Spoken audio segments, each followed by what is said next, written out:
Mis manos temblaban tanto que casi no podía sostener el teléfono celular. La luz de la pantalla me quemaba los ojos en la oscuridad del estacionamiento, pero no podía dejar de mirar. Las voces salían nítidas del pequeño altavoz, tan claras que parecía que estaban parados justo a mi lado. La voz de mi hijo, la voz de esa mujer y las palabras. Dios mío, las palabras que estaba escuchando no podían ser reales. ¿Estás segura de que funcionará? Era Andrés, mi hijo único, mi razón de vivir durante 34 años. Claro que sí, amor. Son casi idénticas, las pastillas. Mismo color, mismo tamaño. Ella ni siquiera se va a dar cuenta. La voz de Daniela sonaba tranquila, casi alegre. En 2, 3 meses máximo. Con su diabetes y la presión alta, el cuerpo no aguanta. Va a parecer natural. Una señora de 61 años, enferma del corazón. Nadie va a sospechar nada. El celular se me resbaló de las manos y cayó sobre el pavimento. El sonido del golpe retumbó en mis oídos como un disparo. Sentí que las rodillas se me doblaban.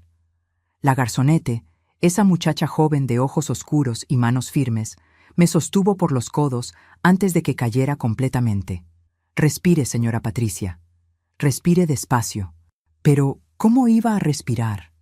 ¿Cómo iba a seguir respirando sabiendo que mi propio hijo, el niño que había cargado en mis brazos, el bebé que había amamantado durante un año completo, trabajando turnos dobles en el hospital, estaba planeando matarme? El estacionamiento del restaurante Las Acacias olía a frituras y a gasolina. Hacía frío esa noche de abril en Ibagué. Yo había salido del comedor principal furiosa, humillada, con el estómago revuelto después de esa discusión horrible con Andrés. Me había pedido 500,000 pesos prestados. Otra vez. Y cuando le dije que no, que ya no podía seguir manteniéndolo a él y a esa mujer, me había gritado. Delante de las otras mesas, me había llamado egoísta, tacaña, mala madre. Y ahora esto. Ahora sabía que no quería mi dinero prestado. Quería todo. Quería mi casa, mis ahorros, mi pensión, mi vida.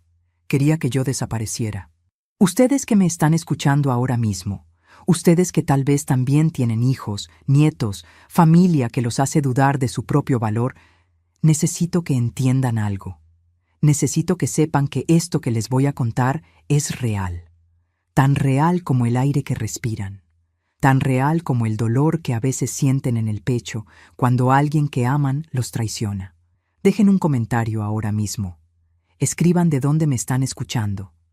Escriban su país, su ciudad, porque necesito saber que no estoy sola. Necesito saber que ustedes también han sentido esto alguna vez. Esta sensación de que el mundo se abre bajo tus pies y no hay nada, absolutamente nada a qué agarrarte. Mi nombre es Patricia Montes. Tengo 61 años recién cumplidos. Nací en Líbano, Tolima, pero llevo 40 años viviendo en Ibagué. Soy enfermera jubilada del Hospital Federico Lleras Acosta. Trabajé 35 años en el área de urgencias. 35 años viendo sangre, dolor, muerte, familias destrozadas. 35 años salvando vidas. Y ahora mi propio hijo quería quitarme la mía. Enviudé cuando tenía 29 años. Miguel, mi esposo, era conductor de bus intermunicipal. Una noche de diciembre, volviendo de Bogotá, se quedó dormido al volante. El bus se volcó en la vía cerca de Girardot. Murieron 3 personas, incluido él. Andrés tenía 8 años. Acabábamos de celebrar su primera comunión 2 meses antes. Recuerdo que esa Navidad no hubo árbol en nuestra casa. No hubo regalos. Apenas había comida. La pensión por viudez tardó 6 meses en llegar. Y mientras tanto, yo trabajaba turnos de 12 horas, a veces 16, para pagar el arriendo de una pieza en el barrio Ambalá. Una sola pieza donde dormíamos los dos, Andrés y yo, en una cama de una plaza que había comprado de segunda mano. Lo crié sola, completamente sola, sin ayuda de nadie. Mi mamá ya había muerto. Mi papá vivía en el campo y apenas podía mantenerse él mismo. Mi hermana menor, Carolina, se había ido a vivir a Cali con su esposo y teníamos poco contacto. Los papás de Miguel nunca nos ayudaron. Decían que la culpa del accidente había sido de él, por irresponsable. Entonces fui yo, siempre fui yo. Yo que me levantaba a las 4 de la madrugada para hacer el almuerzo de Andrés antes de irme al hospital. Yo que pagaba las clases de refuerzo cuando le iba mal en matemáticas.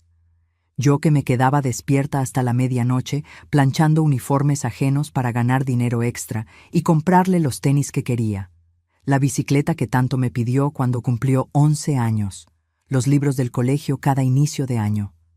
Cuando Andrés cumplió 18 años y quiso estudiar administración de empresas en la universidad, yo saqué un crédito.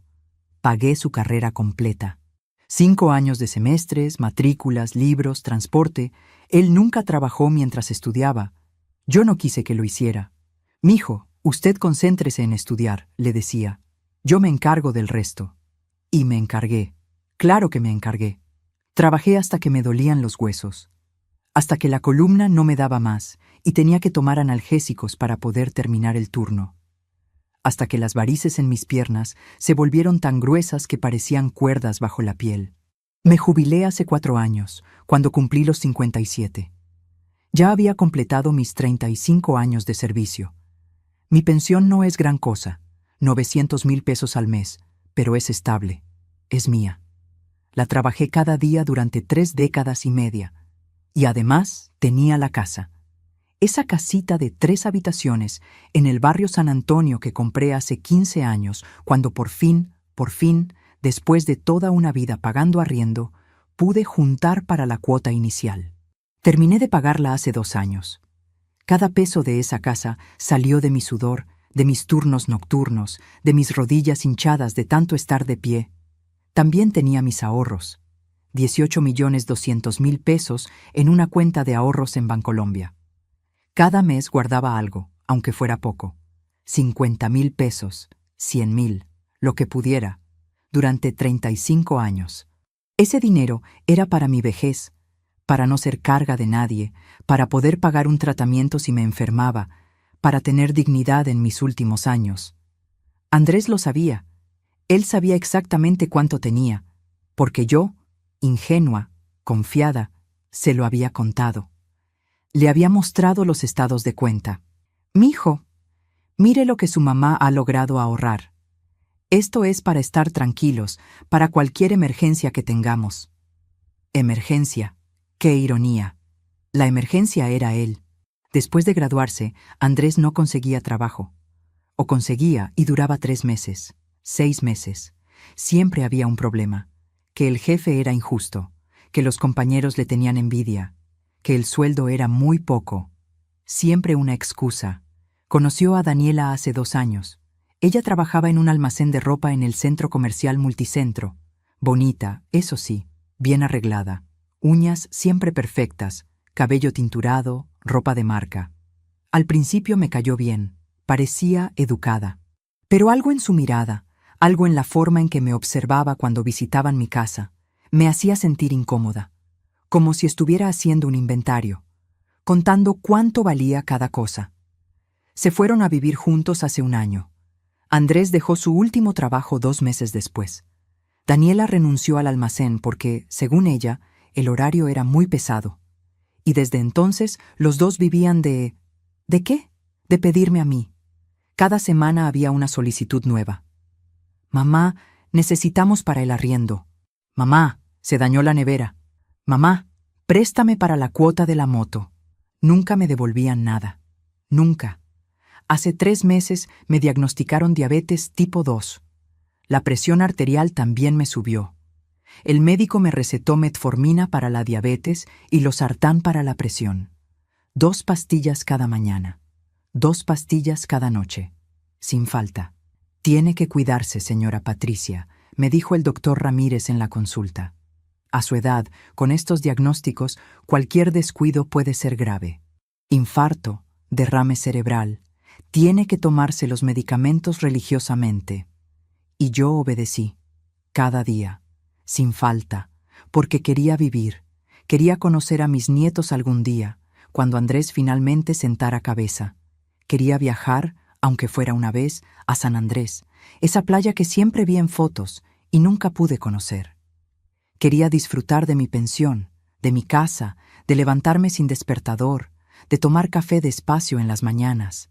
Esa noche, la noche del restaurante, Andrés me había llamado en la tarde. «Mamá, la invito a cenar, quiero hablar con usted. Hace tiempo que no compartimos». Su voz sonaba dulce, cariñosa, como cuando era niño y quería que le comprara algo. Debí sospechar, pero soy madre. Y las madres somos tontas. Siempre queremos creer que esta vez será diferente, que esta vez nuestros hijos sí nos valoran, que esta vez el amor va a ser suficiente. Me arreglé bonito. Me puse el vestido azul que compré para el matrimonio de la hija de mi vecina. Me pinté los labios. Me eché perfume. Llegué al restaurante Las Acacias a las 7:30 de la noche. Andrés ya estaba ahí, en una mesa cerca de la ventana. Solo. Cenamos. Hablamos de cosas sin importancia. Él estaba encantador.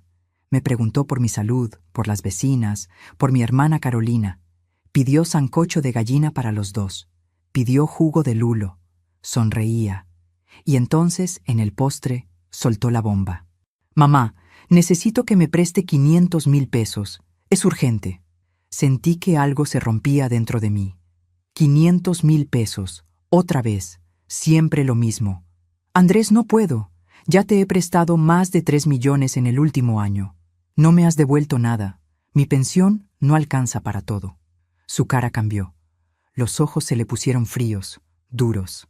«Usted tiene plata ahorrada, mamá. 18 millones. ¿Qué va a hacer con todo eso? ¿Llevárselo a la tumba?»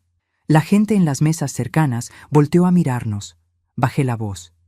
«Ese dinero es para mi vejez, mijo, para emergencias, para no ser carga de nadie cuando esté más viejita. Yo soy su hijo, yo soy su emergencia». Se paró de la mesa bruscamente. La silla raspó el piso con un ruido horrible. «Usted es una egoísta. Toda la vida diciéndome que me ama, pero cuando de verdad necesito su ayuda, me da la espalda». Y se fue. Así nomás. Me dejó ahí sentada, con la cuenta sin pagar, con las lágrimas rodándome por las mejillas, con la vergüenza quemándome la cara, mientras los demás comensales me miraban con lástima. Pagué. Agarré mi cartera. Tomé mi celular de la mesa y salí caminando rápido hacia el estacionamiento, aguantándome las ganas de llorar hasta estar sola, hasta que nadie más pudiera ver mi humillación. Y fue ahí, en la puerta, cuando apareció ella, la garzonete.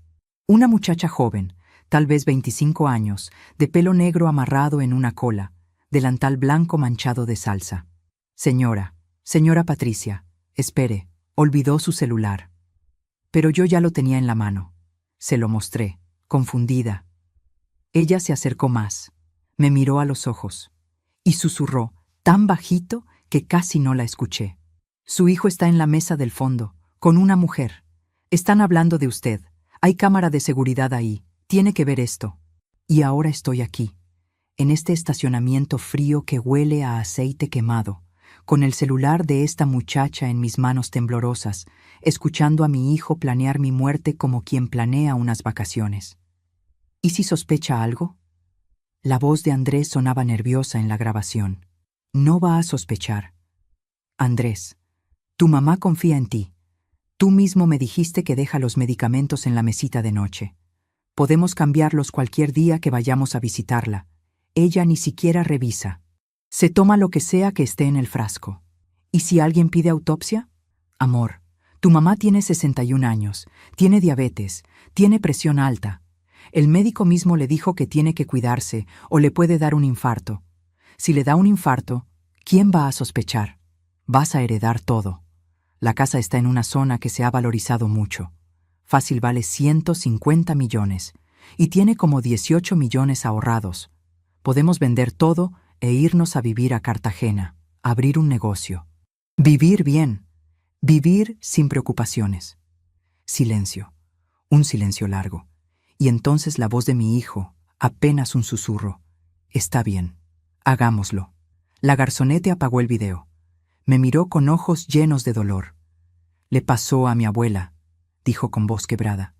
«Por eso trabajo aquí, para observar estas mesas, para ayudar cuando puedo». Yo no podía hablar. No podía mover. Sentía el cuerpo entero congelado, como si me hubieran sumergido en hielo. Mi hijo, mi bebé, el niño al que le canté canciones de cuna durante noches enteras cuando tenía fiebre. El niño que me abrazaba y me decía, «Eres la mejor mamá del mundo» cada vez que le compraba algo. Ese niño quería matarme. La garzonete sacó su propio celular. «Vamos a llamar a la policía. Ahora». Pero yo apenas podía respirar. Apenas podía sostenerme de pie. El mundo daba vueltas. Las luces del estacionamiento se volvían borrosas. ¿Cómo había llegado hasta aquí? ¿Cómo una vida entera de sacrificio, de amor, de entrega absoluta terminaba así? En un estacionamiento oscuro, descubriendo que tu único hijo, tu única familia, prefería verte muerta. No tenía respuesta. No tenía nada. Solo un dolor tan profundo, tan completo, que sentía que me estaba ahogando en él. Y lo peor, lo que más me destrozaba en ese momento, era una pregunta que no podía sacarme de la cabeza. ¿Qué hice mal? La policía llegó 20 minutos después. 2 agentes jóvenes, un hombre y una mujer, que me miraron con esa mezcla de lástima y profesionalismo que yo misma había visto tantas veces en el hospital cuando llegaban casos difíciles. La garzonete, que me dijo que se llamaba Luz Marina, les mostró el video de la cámara de seguridad. Les explicó todo. Yo apenas podía hablar. Me senté en el capó de un carro que no era mío y dejé que ella contara mi historia porque mi garganta estaba cerrada, como si alguien me hubiera apretado el cuello con las 2 manos. «Necesitamos que usted presente la denuncia formal, señora», me dijo la agente, una muchacha de unos 30 años con el pelo recogido en un moño apretado. «Con este video tenemos evidencia de conspiración para cometer homicidio, pero usted tiene que declarar. Declarar contra mi propio hijo. Ponerle nombre y apellido a esta pesadilla. Pero antes de llegar a esa comisaría, antes de firmar esos papeles que convertirían a Andrés en un criminal ante la ley, mi mente se fue para atrás, para muy atrás, porque necesitaba entender. Necesitaba encontrar el momento exacto en que todo se torció, el momento en que mi hijo dejó de ser mi hijo y se convirtió en esto. Andrés nació un 23 de marzo de 1992. Llovía esa madrugada en Ibagué. Una lluvia fuerte, de esas que inundan las calles y hacen que el agua entre por debajo de las puertas. Miguel me llevó al hospital en su bus, el mismo bus en el que moriría 8 años después. Yo tenía 26 años. Era mi primer hijo. Estaba aterrada. El parto duró 14 horas. 14 horas de contracciones que me partían por la mitad. Pero cuando por fin lo pusieron en mis brazos, cuando sentí su cuerpecito caliente contra mi pecho, cuando vi sus ojos cerrados y su boca perfecta buscando mi piel, supe que haría cualquier cosa por él. Cualquier cosa. Los primeros años fueron duros, pero hermosos. Miguel trabajaba largas jornadas manejando la ruta Ibagué-Bogotá. Yo trabajaba turnos rotativos en urgencias. A veces nos cruzábamos apenas unos minutos en la casa. Yo llegando, él saliendo. Él llegando, yo saliendo. Pero siempre, uno de los dos estaba con Andrés. Nunca lo dejamos solo. Nunca lo dejamos con extraños. Recuerdo una Navidad, Andrés tendría como 5 años, en que Miguel y yo juntamos peso sobre peso para comprarle un carrito de control remoto que había visto en la vitrina de un almacén del centro. Era rojo, brillante, con luces. Costaba 80,000 pesos, una fortuna para nosotros en ese tiempo. Comimos arroz con huevo durante un mes para poder comprarlo. La cara de Andrés esa mañana de Navidad, cuando abrió la caja y vio ese carro, fue la cosa más linda que he visto en mi vida. Gritó de felicidad. Se abrazó a mí, a Miguel, al mismo tiempo. «Son los mejores papás del mundo», dijo. Y yo me sentí rica, más rica que cualquier persona con plata en el banco. Pero entonces llegó diciembre de 2000, la muerte de Miguel, y todo cambió. Andrés se volvió callado, dejó de jugar, se sentaba en la cama que compartíamos y miraba la pared durante horas. No lloraba. Eso era lo que más me asustaba. No lloraba nunca, como si el dolor fuera tan grande que ni siquiera podía salir. Yo tampoco lloraba. No tenía tiempo. Tenía que trabajar. Tenía que pagar cuentas. Tenía que mantener a mi hijo. Los años que siguieron fueron una nebulosa de cansancio. Me levantaba a las 4 de la madrugada. Preparaba desayuno y almuerzo. Dejaba a Andrés en la escuela a las 7. Corría al hospital para el turno de 8 de la mañana a 8 de la noche.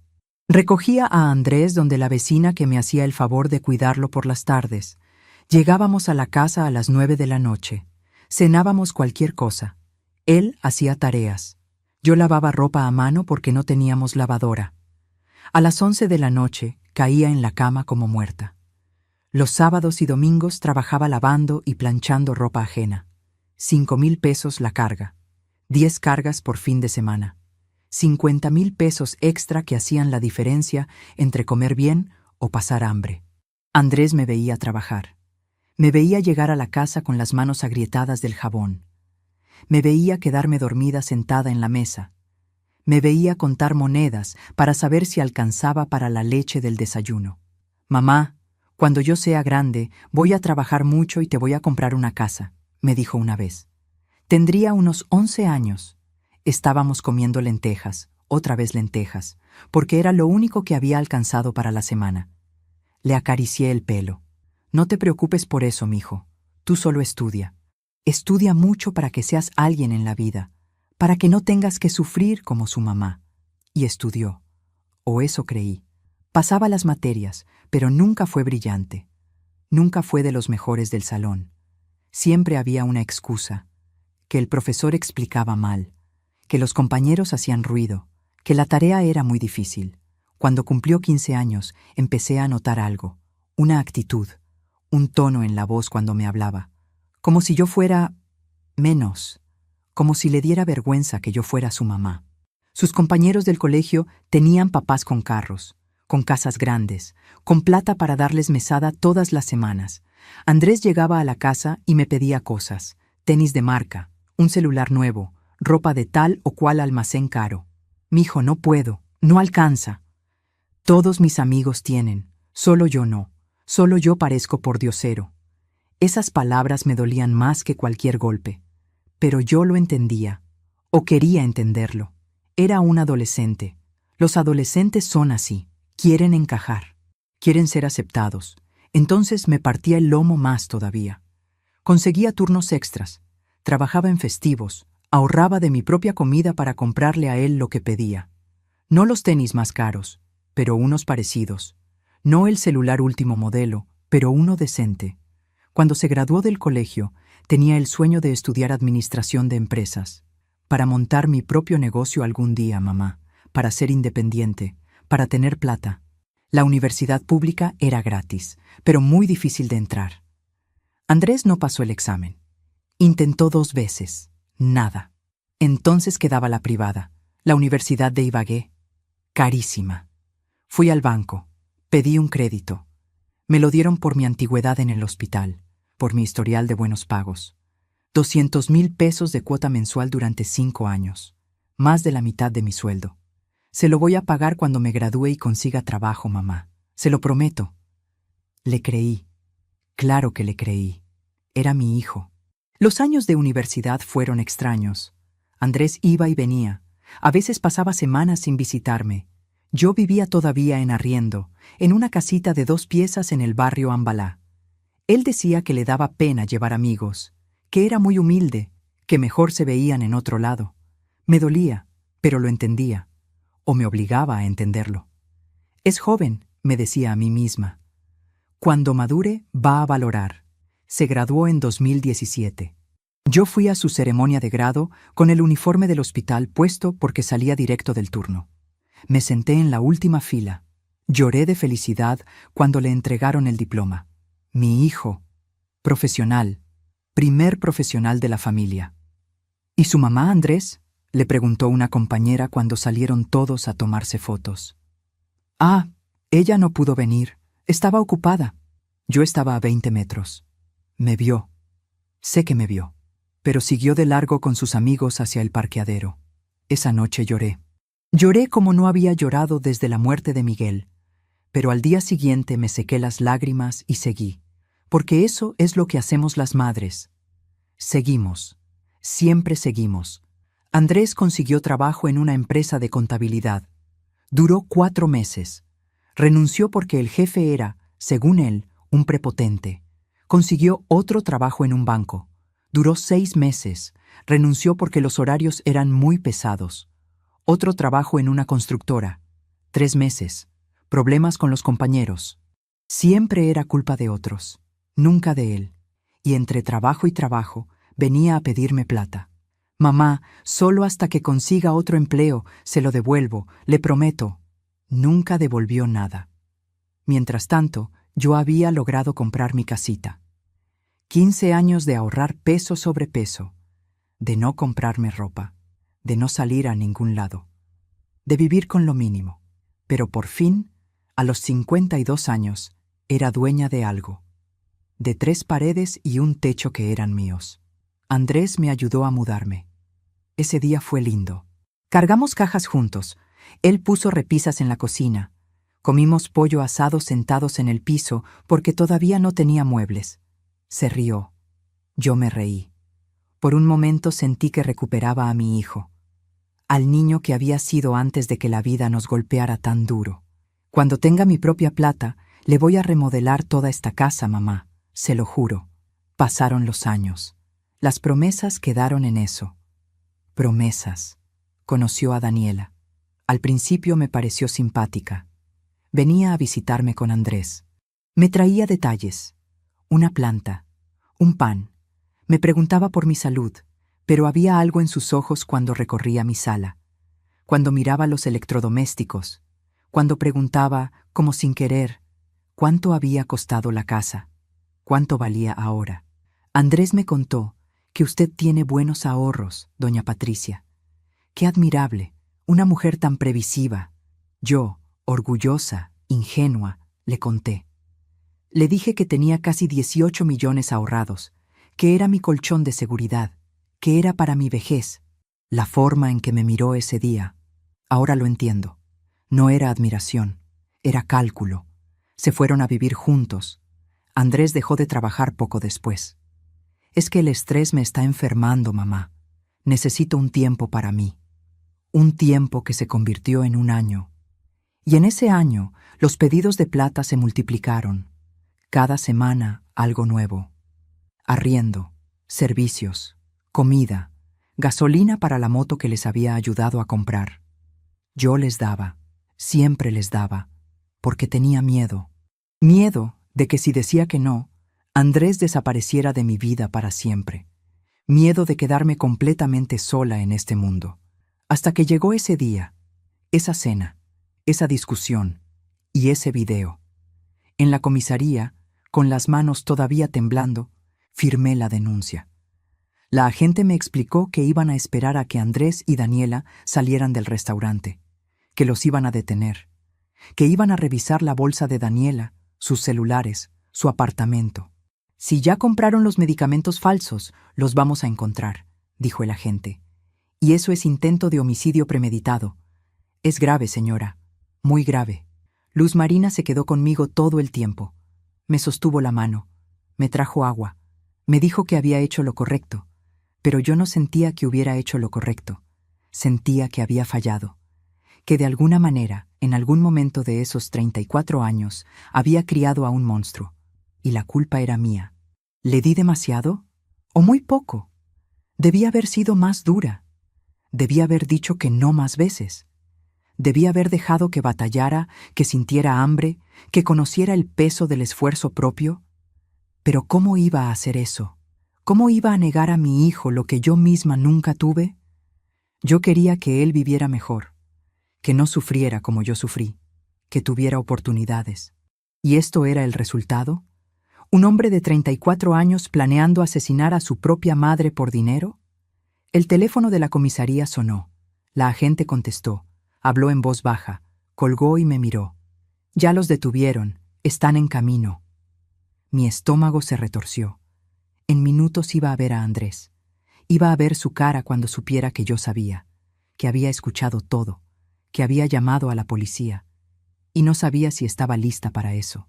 No sabía si alguna vez iba a estar lista para mirar a los ojos al hijo que había criado y ver a un extraño, a un enemigo, a un asesino. La puerta de la comisaría se abrió. Entraron 2 agentes, y entre ellos, esposados, Andrés y Daniela. Mi hijo me vio, y en sus ojos no vi arrepentimiento. No vi vergüenza, vi rabia. Rabia pura. ¿Qué hiciste, mamá? ¿Qué mierda hiciste? Y ahí, en ese momento, se rompió lo último que quedaba. El último hilo que nos unía. La última esperanza de que tal vez, esto era un error. Una pesadilla de la que iba a despertar. Pero no era un error. Era real. Y mi hijo, mi único hijo, me odiaba por haber elegido mi propia vida sobre su codicia. La agente tuvo que agarrarme del brazo porque mis piernas dejaron de responder. Ver a Andrés esposado, con el uniforme de siempre, esa camisa azul que yo misma le había planchado hacía 2 semanas cuando vino a visitarme, me partió algo adentro del pecho. Pero su mirada, Dios mío, su mirada no era de un hijo arrepentido, era de un animal acorralado, furioso porque le habían arruinado el plan. «Señora Patricia, siéntese», me dijo la agente, acercándome una silla de plástico. Pero yo no podía sentarme, no podía moverme. Estaba congelada mirando a ese hombre que había salido de mi cuerpo, que había mamado de mi pecho, que había dormido en mis brazos durante noches enteras cuando tenía pesadillas. Daniela lloraba, o fingía que lloraba. No estoy segura. Tenía el maquillaje corrido, las manos esposadas adelante, el pelo revuelto. Esto es un malentendido, esto es un error, nosotros no hicimos nada. El agente que los había traído puso una bolsa de plástico transparente sobre el escritorio. Adentro había un frasco de pastillas. El agente abrió la bolsa con guantes y sacó el frasco. Lo mostró. «Las encontramos en su cartera, señorita. Son aspirinas comunes, disfrazadas en un frasco de losartán». Mi corazón dejó de latir por un segundo. Losartán, mi medicina para la presión, las pastillas que me mantenían viva. «Ya teníamos todo listo», murmuré sin pensar. Ya lo tenían todo listo. Andrés me miró con un odio tan intenso que sentí el calor en la cara. «¿Contenta, mamá? ¿Contenta de arruinarme la vida? ¿Arruinarte la vida?» Las palabras me salieron como un grito. Ni siquiera sabía que tenía esa voz dentro de mí. «Ibas a matarme, ibas a envenenarme como a una rata». «No seas dramática, solo queríamos que te enfermaras un poco, que tuvieras un susto, para que hicieras testamento, para que pusieras todo a mi nombre antes de que fuera demasiado tarde». Un susto. Llamaba a mi muerte un susto. La agente intervino. «Señor, tiene derecho a permanecer en silencio. Le sugiero que lo use». Pero Andrés no se callaba. Estaba fuera de control. Años de resentimiento saliendo como lava de un volcán. «Toda mi vida escuchándote decir que no había plata, que teníamos que ahorrar, que teníamos que cuidarnos. Y resulta que tenías 18 millones guardados, 18 millones mientras yo vivía como pordiosero. Esos 18 millones los junté en 35 años de trabajo», le grité. 35 años sin comprarme nada, sin ir a ningún lado, sin vivir, solo para tener algo en mi vejez. ¿Y yo qué? ¿Yo qué soy? No soy tu hijo. No tengo derecho a nada de eso. Tienes 34 años. Eres un hombre adulto. Deberías estar trabajando, manteniendo tu propia vida, no esperando que yo me muera para heredar. Se rió. Una risa amarga, fea, que nunca le había escuchado. ¿Trabajar como tú? ¿Matarme en un hospital por un sueldo de mierda? ¿Vivir en una casita de mierda en un barrio de mierda? No, mamá. Yo merezco más. Yo estudié. Yo soy profesional. Pero este país no da oportunidades. Así que sí, iba a tomar lo que es mío, lo que me corresponde por ser tu hijo. Y ahí fue. Ahí fue cuando algo dentro de mí se quebró definitivamente.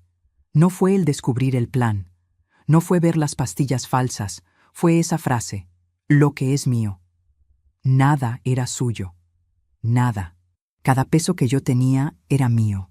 Trabajado, sudado, ganado con mi cuerpo que ahora me dolía hasta para caminar, y él creía que tenía derecho, que por el simple hecho de haber nacido, de llevar mi apellido, todo lo mío debía ser suyo. La agente se llevó a Andrés y Daniela a otra sala. Los iban a procesar, los iban a fichar, les iban a tomar declaración formal. Me dijeron que podía irme a casa, que me llamarían para más diligencias. Luz Marina me llevó en su moto. Una moto vieja, ruidosa, que olía a gasolina. Me agarré de su cintura como pude. Ella vivía cerca de mi barrio. Me dejó en la puerta de mi casa a las 11:30 de la noche. Si necesita algo, señora Patricia, cualquier cosa, aquí está mi número. Me dio un papelito arrugado con un teléfono escrito en lapicero azul. Entré a mi casa. Cerré la puerta con llave, con pasador, con la silla atravesada como hacía cuando tenía mucho miedo. Y ahí, sola en mi sala, rodeada de las cosas que había comprado con tanto esfuerzo, me derrumbé. Lloré. Lloré como no había llorado en años. Lloré por todo. Por Miguel que se murió y me dejó sola. Por los años de sacrificio. Por las noches sin dormir. Por las comidas que no comí para que Andrés pudiera comer. Por la ropa que no me compré para comprarle a él. Por los sueños que enterré para pagar su universidad.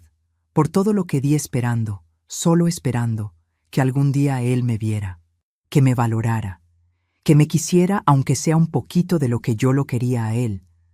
Pero no, nunca fue suficiente, nunca iba a ser suficiente, porque para Andrés yo no era una persona, era una alcancía, un medio para conseguir lo que quería, y cuando la alcancía no quiso romperse voluntariamente, decidió romperla a golpes. Me quedé dormida en el sofá, todavía con el vestido azul puesto, con los zapatos puestos, con el maquillaje corrido. Desperté a las 6 de la mañana con el cuerpo adolorido y la cabeza pesada. Me levanté como autómata. Fui al baño, me miré en el espejo. Una vieja cansada me devolvió la mirada. Ojos hinchados, arrugas profundas, pelo canoso despeinado, 61 años que parecían 80. ¿Esto era lo que quedaba de mí? ¿Esto era todo? Fui a mi cuarto. Abrí el cajón de la mesita de noche. Ahí estaba el frasco de losartán. El verdadero. Tomé una pastilla. La tragué con agua. Y entonces me quedé mirando ese frasco durante mucho tiempo. Si Andrés hubiera logrado cambiar las pastillas, en 2 meses yo estaría muerta. Muerta. Y él estaría vendiendo mi casa, gastándose mis ahorros, viviendo la vida que quería mientras yo me pudría en un cementerio sin que nadie llorara mi muerte. Algo cambió en mí en ese momento. Algo hizo clic, como cuando aprietas un interruptor y se prende una luz. Basta. Hasta aquí. No más llantos. No más lamentos. No más preguntarme qué hice mal. Había criado a mi hijo lo mejor que pude con las herramientas que tenía. Si él decidió ser esto, esta cosa cruel y codiciosa, esa era su decisión, no la mía. Yo no tenía que cargar con esa culpa, pero tampoco iba a ser víctima. No más. Me bañé, me vestí con ropa cómoda, pantalón de sudadera, camiseta vieja, tenis. Me amarré el pelo y empecé a pensar. Andrés conocía todo de mi vida. Sabía dónde guardaba mis documentos, sabía cuánto tenía ahorrado y en qué banco. Sabía que la casa estaba a mi nombre solo. Sabía que no tenía testamento hecho. Sabía que si yo moría sin testamento, él, como hijo único, heredaba todo automáticamente. Pero, ¿y si yo cambiaba eso? ¿Y si tomaba el control antes de que fuera demasiado tarde? Busqué en el closet la caja de zapatos donde guardaba mis papeles importantes, escrituras de la casa, estados de cuenta del banco, certificados, documentos de identidad. Todo estaba ahí. Los puse sobre la mesa del comedor. Los organicé. E hice una lista en un cuaderno viejo. 1. Ir al banco. Mover el dinero a otra cuenta que Andrés no conozca. 2. Ir donde un abogado. Hacer testamento. 3. Averiguar qué pasa con la casa si la vendo. ¿Cuánto vale? ¿Cuáles son mis opciones? 4. Hablar con Carolina, mi hermana. Contarle todo, por si acaso. Carolina. Hacía casi un año que no hablábamos. Después del entierro de nuestra tía Berenice en Cali, nos habíamos distanciado. Cosas tontas. Diferencias que ahora parecían insignificantes. Pero era mi hermana, la única familia de sangre que me quedaba además de Andrés. Y necesitaba que alguien supiera lo que estaba pasando. Busqué mi celular. Marqué su número. Sonó 4 veces antes de que contestara. «¿Patricia? ¿Qué pasó? ¿Estás bien?» Y ahí, con voz calmada, sin llorar, le conté todo. Desde la cena en el restaurante hasta las pastillas falsas. Hasta la detención. Hasta las palabras de Andrés en la comisaría. Carolina se quedó en silencio durante varios segundos. Después escuché su voz quebrada. «Ese desgraciado, ese hijo de puta. Patricia, tienes que protegerte, tienes que asegurar todo. Lo sé, por eso te llamo. Necesito que sepas, por si algo me pasa. No te va a pasar nada. Ese par de malnacidos van a ir presos. Pero igual, haz lo que tengas que hacer. Y si necesitas venirte para Cali unos días, aquí está tu casa. Mi esposo y yo te recibimos con los brazos abiertos». Colgué sintiéndome un poco menos sola, un poco menos perdida. Eran las 8 de la mañana de un sábado. Los bancos abrían a las 9. Tomé desayuno, café con pan. Tomé mis pastillas, las verdaderas, y salí de mi casa con mi cartera, mis documentos y una determinación que nunca había sentido antes. En el bus hacia el centro, mirando por la ventana las calles de Ibagué que conocía de memoria, pensé en todas las veces que había dicho que sí cuando quería decir que no. Todas las veces que había dado cuando no tenía. Todas las veces que había aguantado humillaciones, groserías, desprecios, solo por no perder a Andrés. Pero ya lo había perdido. Tal vez nunca lo tuve realmente. No de la forma en que una madre quiere tener a un hijo, con amor, con respeto, con reciprocidad. Y si ya lo había perdido, entonces no tenía nada más que perder. Llegué al banco a las 9:05 de la mañana. Saqué número para atención al cliente. Esperé media hora sentada en esas sillas incómodas de plástico, viendo a la gente entrar y salir, haciendo fila, viviendo sus vidas normales mientras la mía se caía a pedazos. Cuando me llamaron, me atendió una muchacha joven de unos 25 años. Le expliqué que quería abrir una cuenta nueva y transferir todos mis ahorros ahí. Que la cuenta vieja la dejara abierta pero vacía. «¿Algún problema, señora?», me preguntó con esa amabilidad profesional de los empleados de banco. «Problemas familiares», dije simplemente. No hizo más preguntas. Me ayudó con todo el papeleo. En una hora, mis 18.200.000 pesos estaban en una cuenta nueva que solo yo conocía. La tarjeta me llegaba en 5 días hábiles a la dirección que yo indicara. «Mándemela al banco. Yo vengo a recogerla aquí». No quería que llegara nada a mi casa. No sabía si Andrés tenía llaves. No sabía si en algún momento, cuando saliera de la cárcel, intentaría entrar, romper, buscar, robar. Salí del banco sintiéndome más liviana. Primer paso dado. Mi plata estaba a salvo. Ahora venía lo segundo, el testamento. Recordé que la vecina de la casa de al lado, doña Cecilia, tenía un hijo abogado. Le había ayudado con un problema de escrituras hacía un tiempo. Volví a mi casa. Toqué la puerta de doña Cecilia. Me abrió con su delantal de flores puesto, oliendo a arepa recién hecha. «Ay, Patricia, mi niña, ¿qué pasó? Se ve terrible». Y le conté. No todo, solo lo necesario. Que había tenido problemas serios con Andrés. Que necesitaba hablar con un abogado urgente. Me dio el teléfono de su hijo. «Llámelo ahora mismo. Dígale que va de mi parte». Llamé. Me dio cita para el lunes en la mañana. 2 días. 2 días para pensar qué iba a hacer con mi testamento. A quién le iba a dejar mi casa. Mis ahorros. Mi pensión no se podía heredar. Eso lo sabía. Pero lo demás, sí. Se lo dejaba a Carolina, a alguna institución de caridad, a la iglesia, al hospital donde trabajé tantos años. No lo sabía todavía. Pero lo que sí sabía era esto. Andrés no iba a ver ni un peso mío. Nunca. Me senté esa noche en mi comedor con un plato de sopa que apenas probé. Afuera llovía, una lluvia suave que golpeaba contra las tejas. Y en el silencio de mi casa, rodeada de los muebles que había comprado de a poco durante años, Sentí algo nuevo. No era felicidad. Todavía no. El dolor seguía ahí, profundo, sangrante, pero era algo parecido a la paz de saber que había tomado una decisión, que había dejado de ser pasiva, que había dejado de esperar que Andrés cambiara, que me quisiera, que me valorara. Ya no esperaba nada de él. Y esa ausencia de expectativa, dolorosa como era, también era liberadora. Por primera vez en 34 años iba a vivir para mí, solo para mí. Y eso, descubrí, daba más miedo que cualquier cosa que hubiera enfrentado antes. Pero también daba fuerza.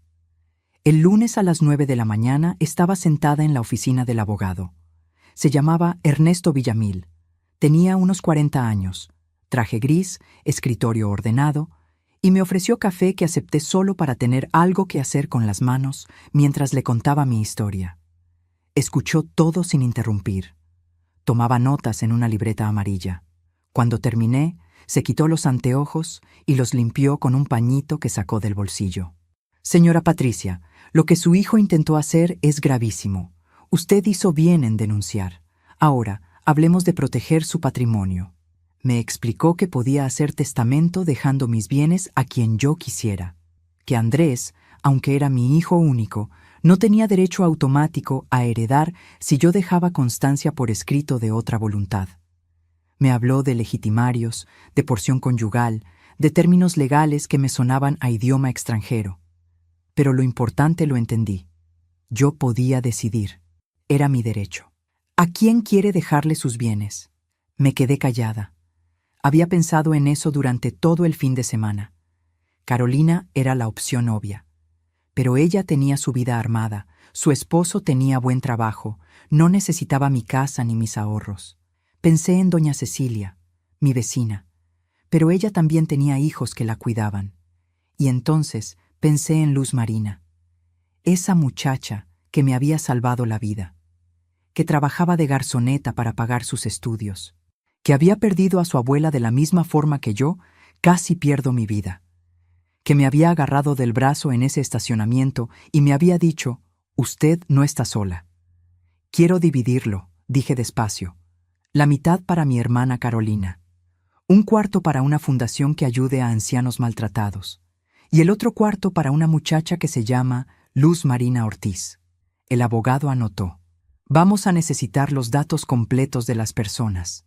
Y le recomiendo que, además del testamento, haga una escritura pública donde declare que usted está en pleno uso de sus facultades mentales, que no está siendo coaccionada, y que esta es su voluntad libre y espontánea, por si su hijo intenta impugnar el testamento después, cuando yo ya no estuviera, cuando ya no pudiera defenderme. Hágalo todo, lo que sea necesario. Salí de esa oficina 3 horas más tarde con copias de documentos, con citas para la notaría, con una lista de cosas que tenía que conseguir. Me dolía la cabeza, me dolían las piernas. Pero seguí. Esa misma tarde me llamó la fiscalía.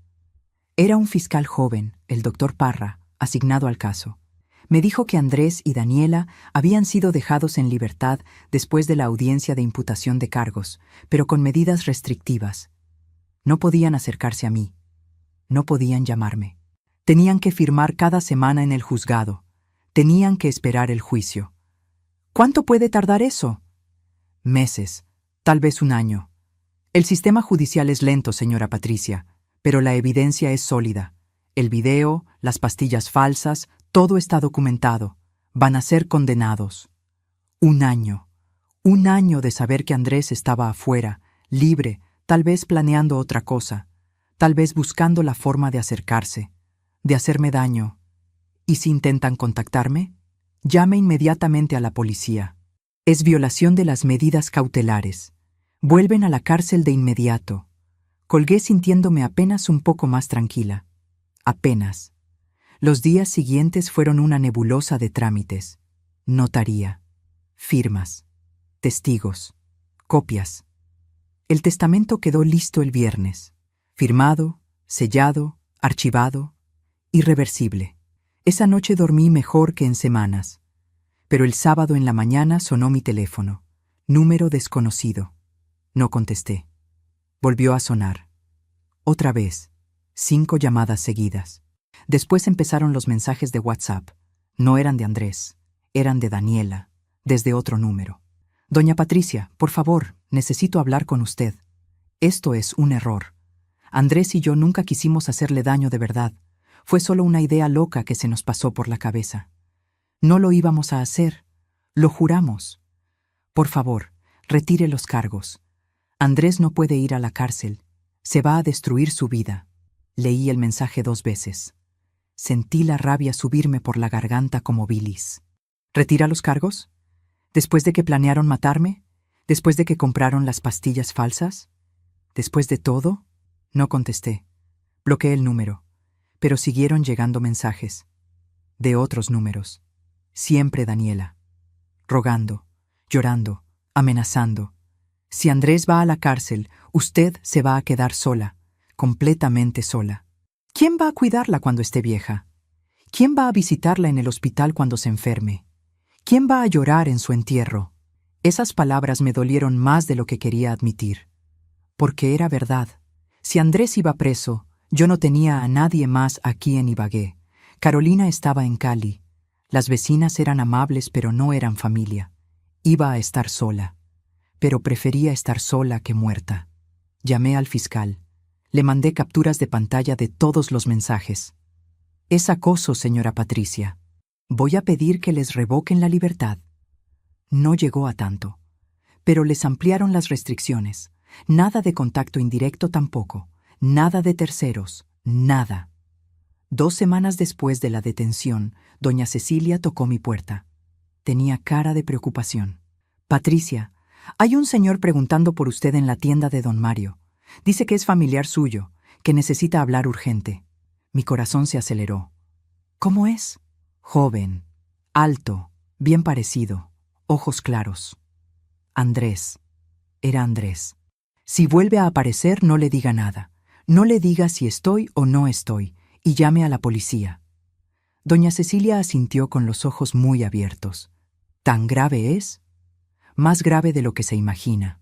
Andrés no estaba respetando las medidas. Estaba buscándome, rondando el barrio, preguntando. Me encerré en mi casa durante 3 días.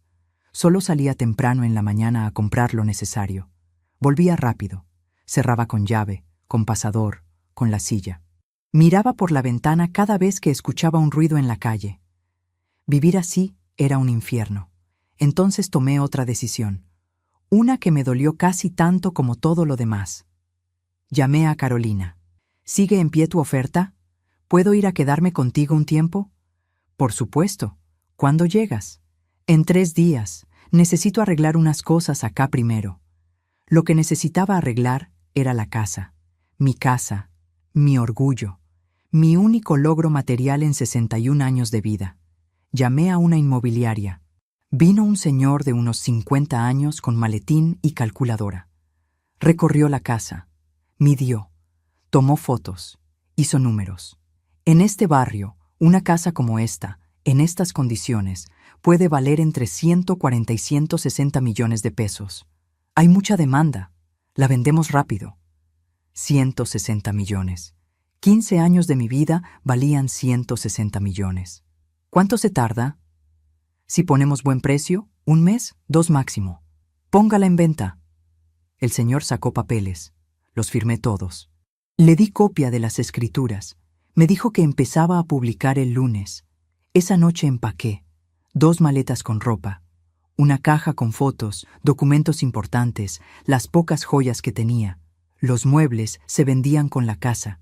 Los electrodomésticos también. Todo. Quería salir limpia, empezar de cero. El miércoles en la mañana, doña Cecilia me ayudó a cargar las maletas en un taxi. Lloraba. ¿De verdad se va, Patricia? ¿Y si Andrés cambia? ¿Y si se arrepiente? La abracé. Aunque cambie, aunque se arrepienta, ya no hay vuelta atrás. Lo que hizo no tiene perdón. El viaje a Cali duró 5 horas. Carolina me esperaba en la terminal con su esposo, don Héctor, un hombre gordo y bueno, que me abrazó como si fuera su propia hermana. Aquí está su casa, cuñada, el tiempo que necesite. Pero yo no quería hacer carga, no quería repetir el patrón. depender de alguien, deber favores. Voy a buscar un apartamento pequeño para arrendar, algo que pueda pagar con mi pensión. Solo necesito quedarme aquí mientras consigo. Carolina no quiso escuchar. Quédese el tiempo que sea. No molesta. Al contrario. Me instalé en el cuarto de huéspedes. Un cuarto limpio, con ventana que daba a un patio con plantas. Silencioso. Seguro. Esa primera noche en Cali dormí 10 horas seguidas, sin despertarme, sin pesadillas, por primera vez en un mes. Mientras tanto, en Ibagué, las cosas se estaban cayendo a pedazos para Andrés.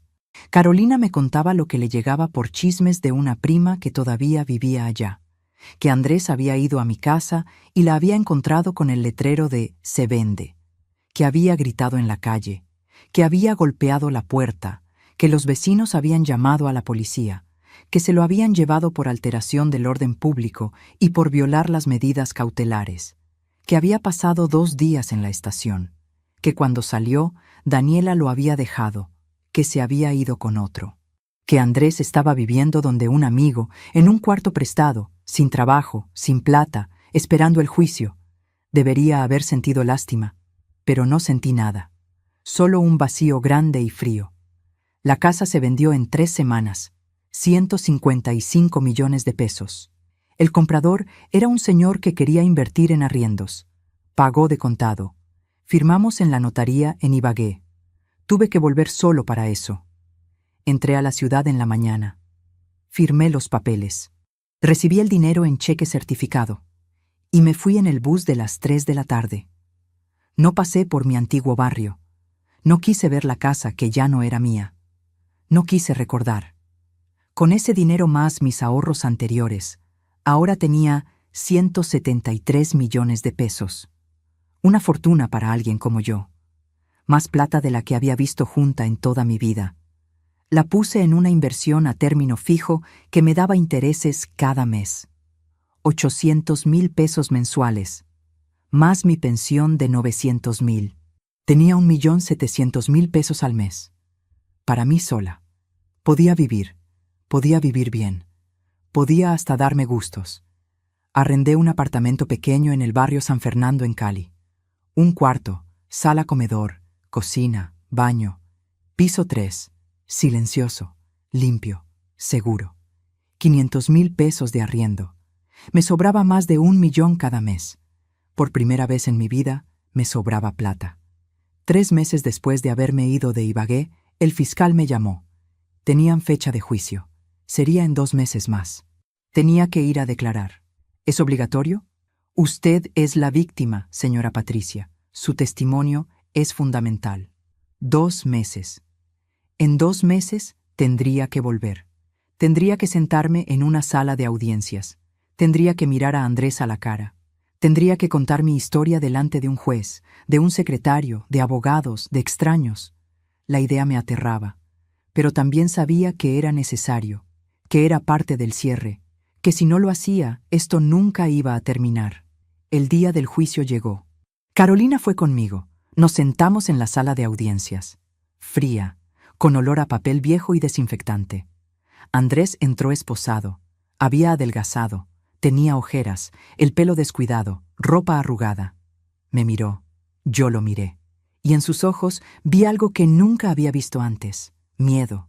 Miedo de verdad. No rabia, no odio. Miedo. El juicio duró 3 horas. Mostraron el video. Mostraron las pastillas. Yo declaré.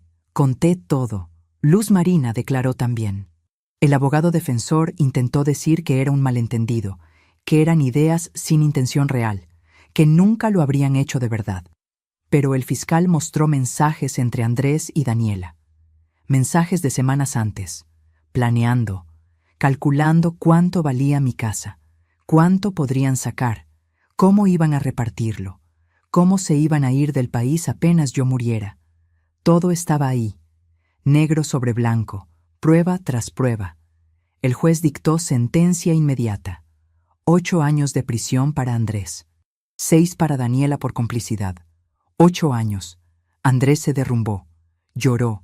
Gritó. «Mamá, por favor. Mamá, perdóneme. Mamá, no deje que me metan a la cárcel. ¡Por favor! Los guardias se lo llevaron. Sus gritos resonaron en el pasillo hasta que se cerraron las puertas. Carolina me agarró la mano.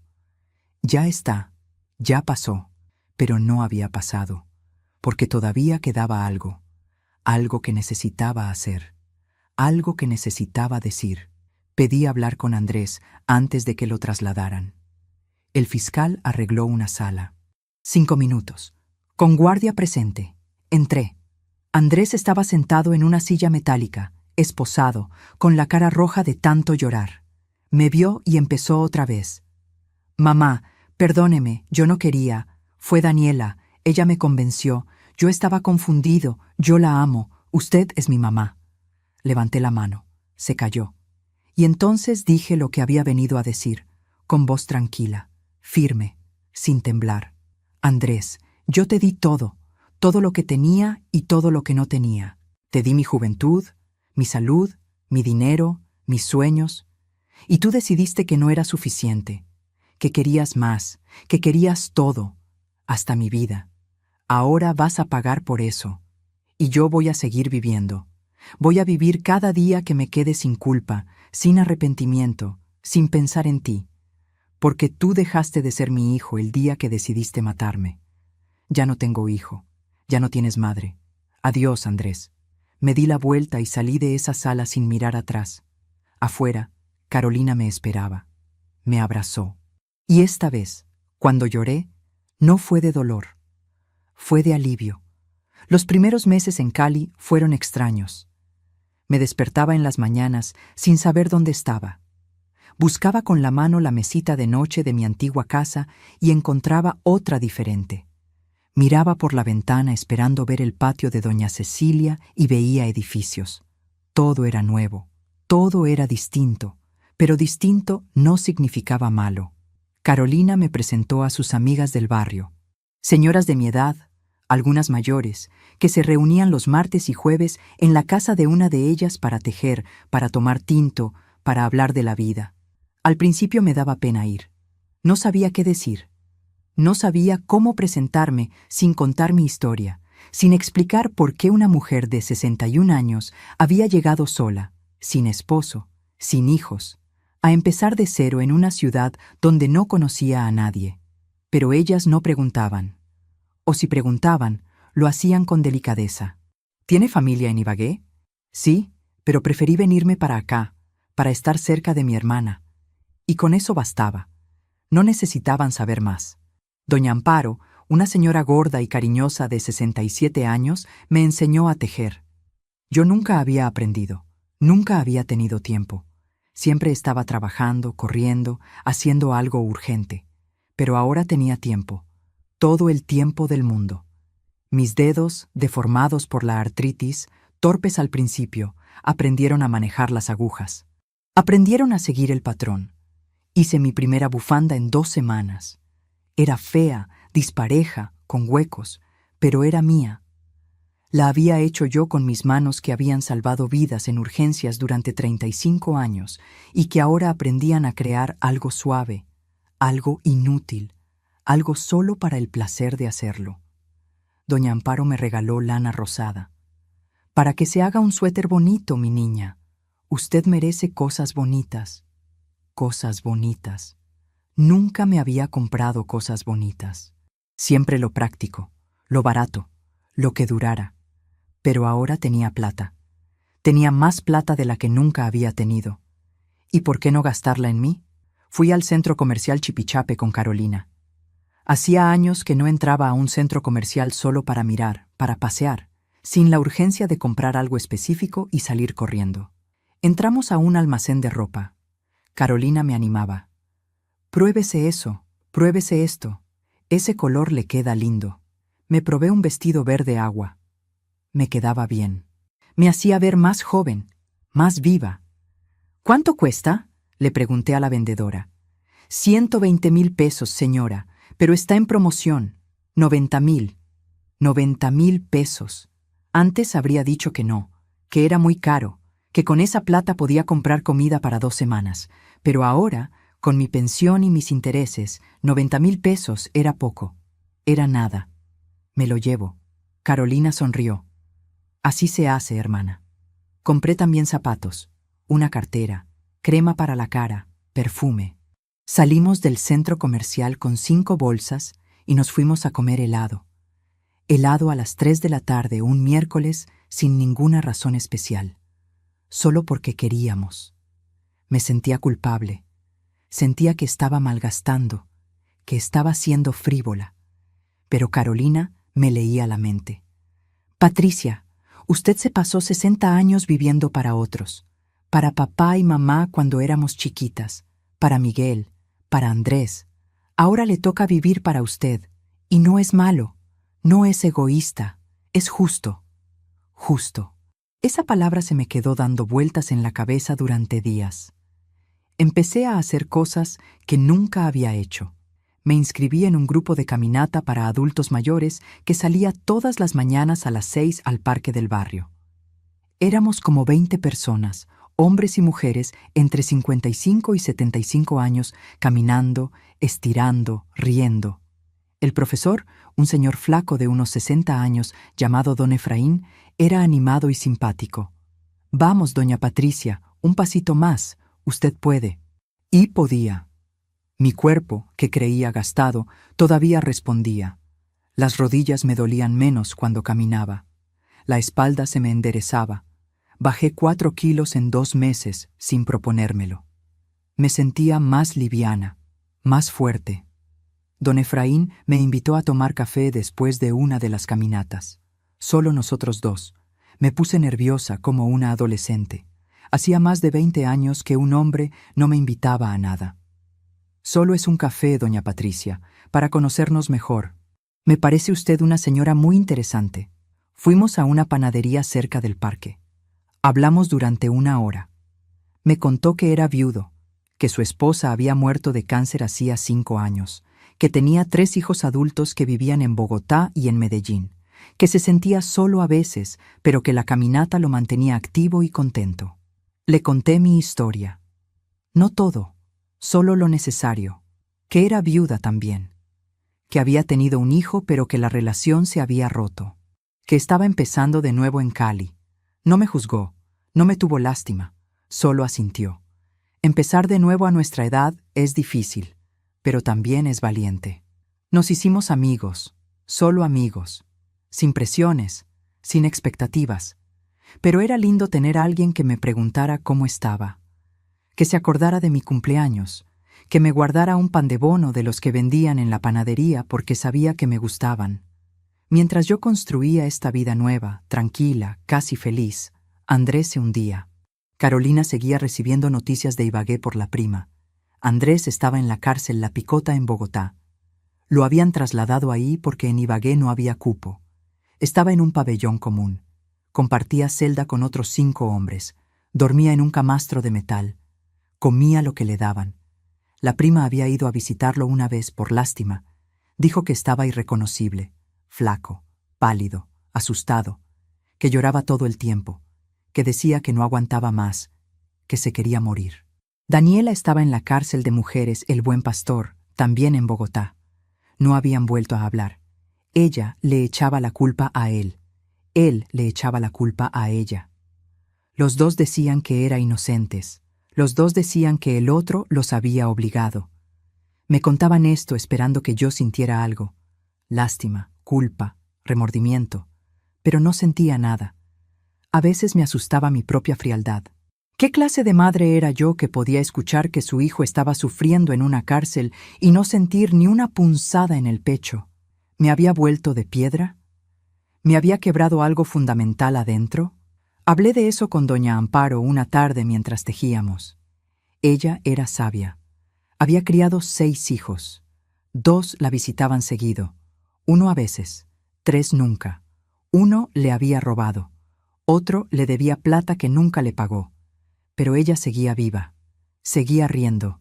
«Mi niña, una cosa es ser madre y otra cosa es ser tapete. Los hijos no son propiedad nuestra, son personas. Y si esa persona decide hacernos daño, tenemos derecho a protegernos. No es falta de amor, es amor propio». Amor propio. 2 palabras que yo no había practicado nunca. 6 meses después del juicio, recibí una carta del abogado de Andrés. Decía que Andrés quería verme, que estaba arrepentido, que necesitaba mi perdón para poder seguir viviendo, que por favor considerara visitarlo en la cárcel. Rompí la carta, la tiré a la basura. 2 semanas después llegó otra, y otra, siempre lo mismo. Andrés rogando, Andrés sufriendo, Andrés necesitando, y yo sin responder, hasta que llegó una carta distinta, escrita a mano, con letra temblorosa, de Andrés mismo. Mamá, sé que no merezco nada de usted, sé que lo que hice no tiene perdón, pero necesito que sepa que todos los días pienso en lo que le hice, en cómo la lastimé, en todo lo que usted me dio y cómo yo lo tiré a la basura. No le pido que me perdone, no le pido que me visite, solo le pido que sepa que lo siento, que daría cualquier cosa por regresar el tiempo y no haber escuchado a Daniela, por haber sido el hijo que usted merecía.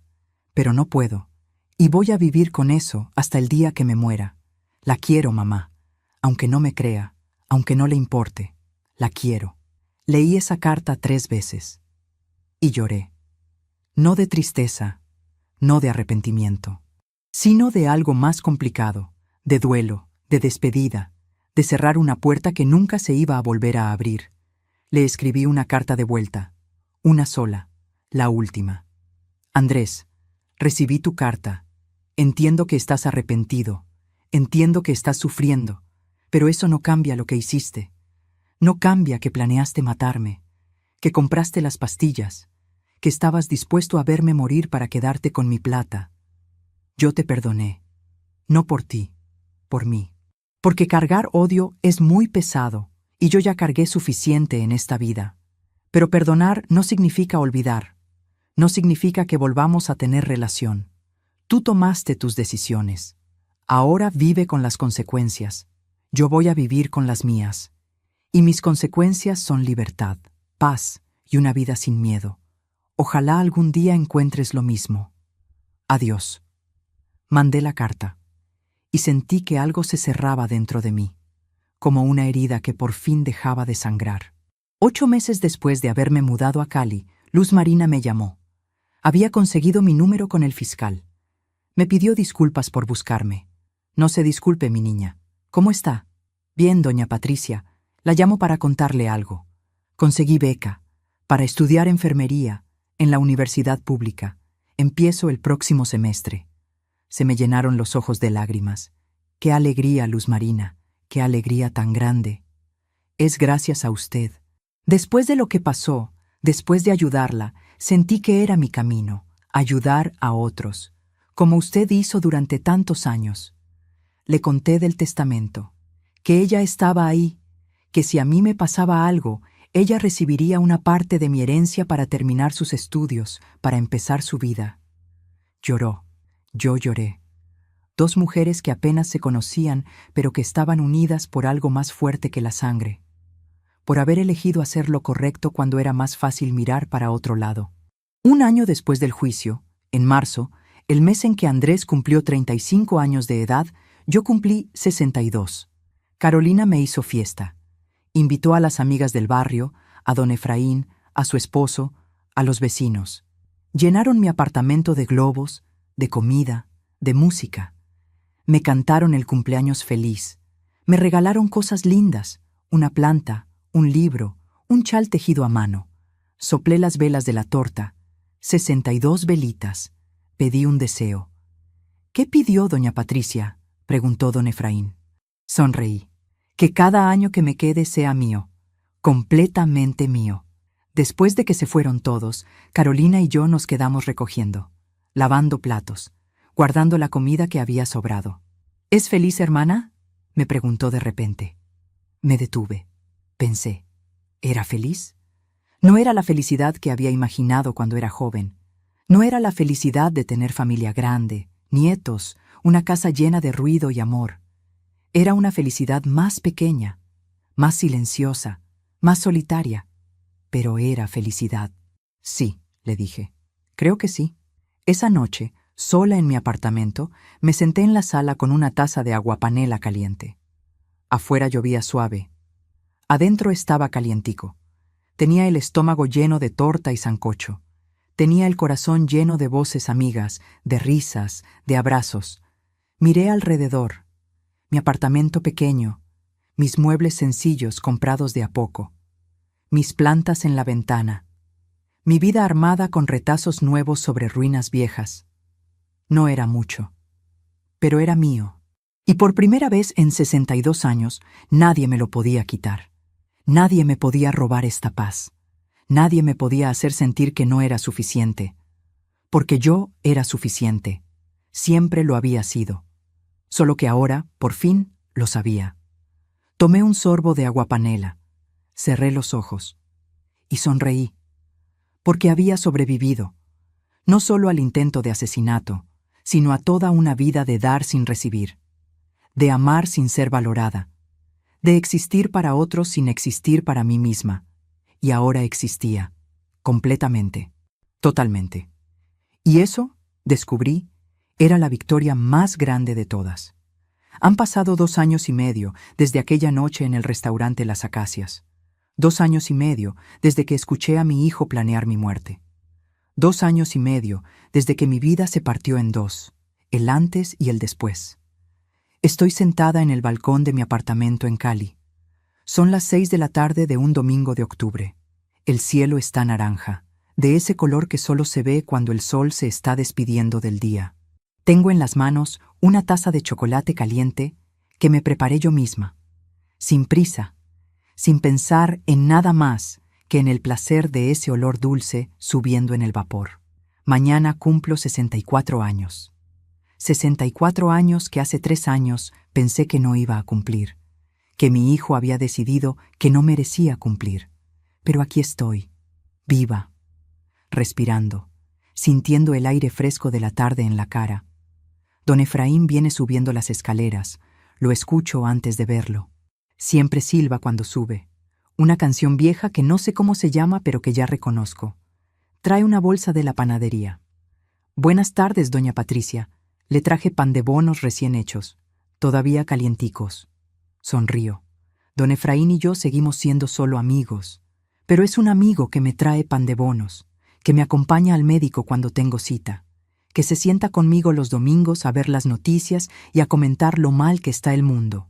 Y eso, descubrí, es más valioso que muchas otras cosas. Pase, don Efraín. Hay chocolate, le sirvo.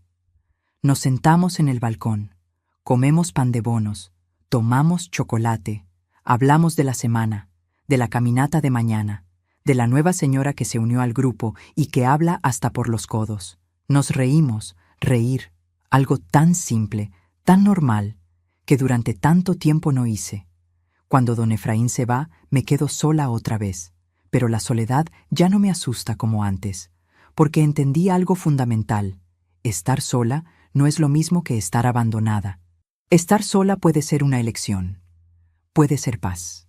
Luz Marina viene a visitarme cada 2 meses. Ya va en 3er semestre de enfermería. Le está yendo bien. Me cuenta de sus clases, de sus prácticas, de los pacientes que ve en el hospital. Tiene los ojos brillantes cuando habla.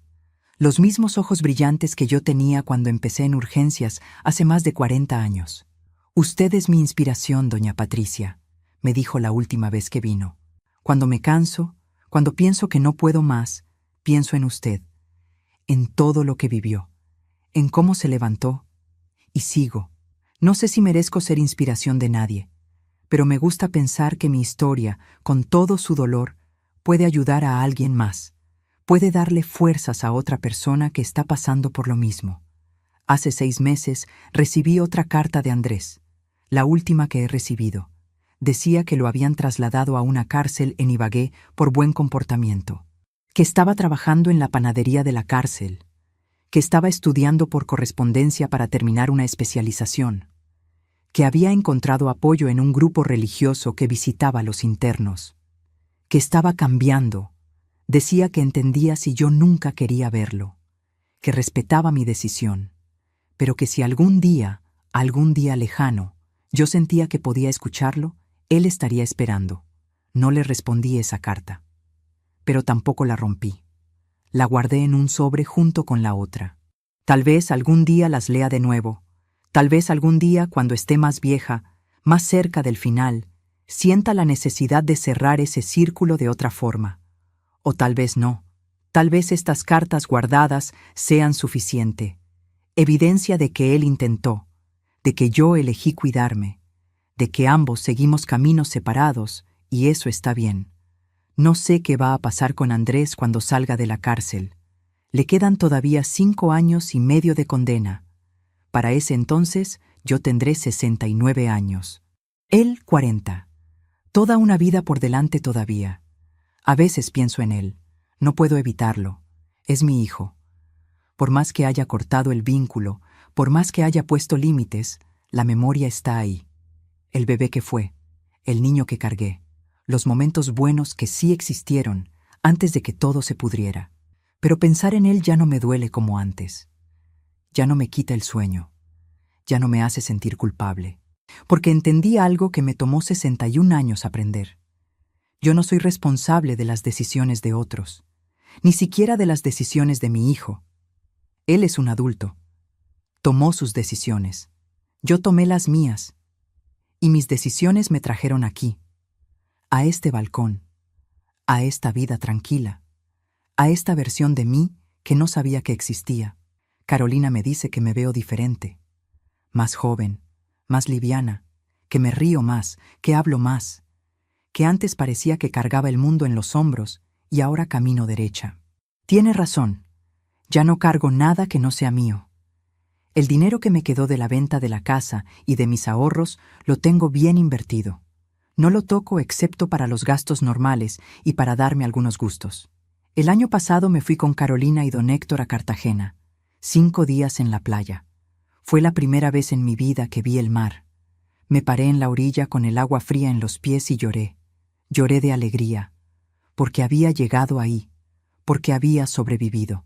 Porque el mar que siempre quise conocer por fin estaba frente a mí, y yo estaba viva para verlo. Don Efraín me tomó una foto. Salí con el pelo revuelto por el viento, el vestido mojado en la orilla, los brazos abiertos, sonriendo. Esa foto está en mi sala, la miro todos los días, y me recuerda que valió la pena, que todo, absolutamente todo lo que viví, valió la pena porque me trajo hasta aquí. Ustedes que me están escuchando ahora mismo, ustedes que llegaron hasta este punto de mi historia, necesito decirles algo importante. Sé que muchos de ustedes están pasando por situaciones parecidas. Hijos que abusan, hijos que piden y piden sin devolver nunca. Hijos que los hacen sentir culpables por querer guardar algo para ustedes mismos. Hijos que los manipulan con frases como «Usted es mi mamá, tiene que ayudarme» o «¿Qué va a hacer con esa plata si ya está viejo?» Y sé que ustedes se aguantan, que dan, que ceden, porque son madres, porque son padres, porque el amor de madre, el amor de padre, es lo más fuerte que existe en este mundo. Pero escúchenme bien, el amor no puede ser unilateral. El amor no puede ser abuso disfrazado de obligación. Ustedes tienen derecho a decir que no. Tienen derecho a guardar su dinero para su vejez. Tienen derecho a poner límites.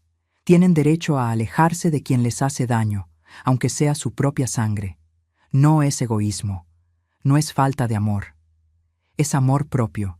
Es dignidad. Es sobrevivencia. Yo me pasé 61 años creyendo que mi valor estaba en cuánto podía dar, en cuánto podía sacrificarme, en cuánto podía aguantar. Y casi me cuesta la vida. No cometan mi error. No esperen a que sea demasiado tarde. Si su hijo los maltrata, póngale límites. Si su hija solo los busca cuando necesita plata, dígale que no. Si sus nietos los usan como niñera gratis, sin siquiera un gracias, hablen. Si sus familiares creen que porque ustedes son viejos ya no tienen derecho a decidir sobre su propia vida, demuéstrenles que se equivocan. Ustedes trabajaron toda la vida, criaron hijos, construyeron lo que tienen. Es suyo. Nadie, absolutamente nadie, tiene derecho a quitárselo, ni con gritos, ni con llantos, ni con manipulación, ni con violencia. Y si alguien intenta hacerles daño, denuncien. Busquen ayuda. Hablen. No se queden callados porque les da vergüenza o porque tienen miedo de quedarse solos. Mejor sola que mal acompañada. Mejor sola que muerta. Yo estoy sola en muchos sentidos. No tengo hijo, no tengo nietos, no tengo esposo, pero tengo amigas. Tengo a mi hermana, tengo a don Efraín, tengo a Luz Marina, tengo mi apartamento, tengo mis caminatas, tengo mis pandebonos de los domingos, tengo mi chocolate caliente en el balcón viendo el atardecer, tengo mi vida. Y es una vida que vale la pena vivir. Si mi historia les sirvió de algo, si sintieron que no están solos, si se vieron reflejados en algo de lo que conté, les pido un favor. Dejen un me gusta en este video. Ayuda a que más personas lo vean, a que más madres, más padres, más abuelos sepan que no están solos, que hay salida, que se puede sobrevivir. Suscríbanse al canal. Aquí vamos a seguir contando historias reales de personas reales que pasaron por cosas difíciles y salieron adelante. Historias que necesitan ser escuchadas. Cuenten su propia historia en los comentarios. No tienen que dar nombres, no tienen que dar detalles, pero escriban, aunque sea una línea. A mí también me pasó. Yo también puse límites. Yo también sobreviví.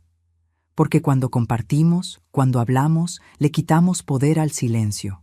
Y el silencio es lo que protege a los abusadores. Compartan este video con alguien que lo necesite. Esa amiga que siempre se queja de su hijo, pero no hace nada. Ese vecino que ustedes saben que está sufriendo.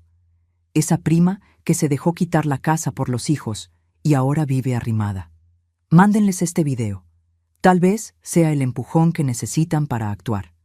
Mañana cumplo 64 años. Y voy a celebrar. Voy a hacer torta. Voy a invitar a mis amigas. Voy a reírme.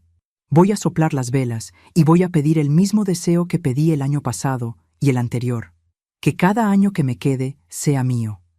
Y ustedes que me escucharon hasta el final, ustedes que se tomaron 1 hora y media de su día para oír la historia de una vieja que casi muere por amar demasiado, les deseo lo mismo. Que sus años sean suyos, que su plata sea suya, que su casa sea suya, que su paz sea suya, que su vida sea suya. Porque ustedes se lo merecen. Trabajaron por ello, sufrieron por ello, lucharon por ello. No dejen que nadie se los quite, ni siquiera su propia sangre. Yo soy Patricia Montes, tengo 64 años, soy enfermera jubilada, soy viuda, soy madre de un hijo que traicionó mi confianza de la peor forma posible. Soy hermana, soy amiga, soy tejedora, soy caminadora, soy sobreviviente y soy feliz. Contra todo pronóstico, a pesar de todo, soy feliz. Y ustedes también pueden serlo. Solo tienen que elegirlo. Elegirse a ustedes mismos. Aunque sea por primera vez en la vida, nunca es tarde. Gracias por escucharme. Gracias por estar ahí. Gracias por existir. Nos vemos en la próxima historia. Cuídense mucho. Y recuerden, ustedes valen. Siempre han valido. Siempre valdrán. No lo olviden.